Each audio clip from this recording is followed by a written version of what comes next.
Hello and welcome to BucTv News. I'm Brian Lehman with your sports update for Monday, April 5th.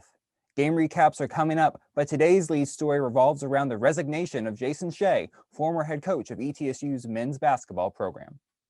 Last week, Shea shocked many by announcing his resignation after just one season as head coach. Shea spent a total of 6 seasons at ETSU, the first 5 as an assistant before replacing his predecessor, Steve Forbes.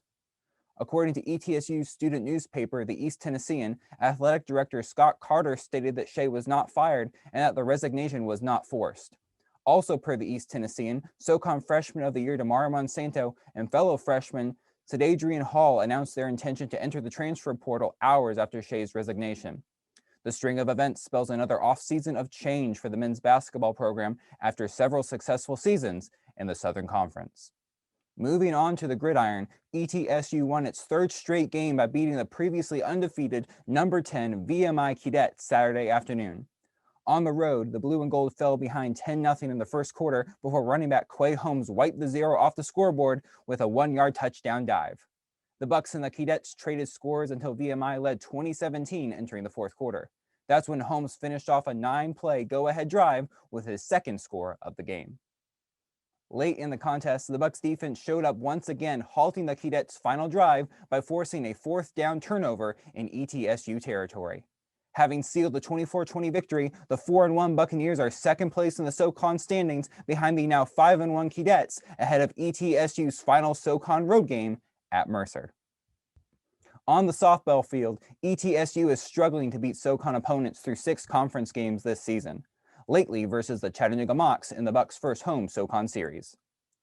After being defeated by a combined score of 4-0 in Friday's doubleheader, the Bucks lost 3-2 in an 11-inning heartbreaker on Saturday. During the longest game in the history of Betty Bowser Field, both teams were scoreless through the first 9 innings before matching each other with 2 runs apiece in the 10th. After the Mocs scored the tie-breaking run in the 11th, the Bucks struck out with a runner of their own on third base. Turning to baseball, ETSU rebounded from Friday's series opening loss at UNC Greensboro by sweeping the Spartans in Saturday's doubleheader. With strong pitching performances, starters Colby Stewart and Nathaniel Tate won their respective contests 4-1 and 6-3, with the duo combining for 13 strikeouts in 15 innings pitched. Both soccer programs have concluded their regular seasons, but only one is participating in a SoCon postseason tournament. After opt-outs and injuries left the team shorthanded, the women's program canceled its last 3 regular season contests and finished 8th in the SoCon. That decision didn't affect the Bucks' postseason positioning, however. Pandemic-related cost-cutting is limiting the SoCon postseason soccer tournaments to only the top 4 teams this season. The men's soccer team ended its regular season with a 0-0 tie at the UNC Greensboro Spartans for the 3rd such result this season.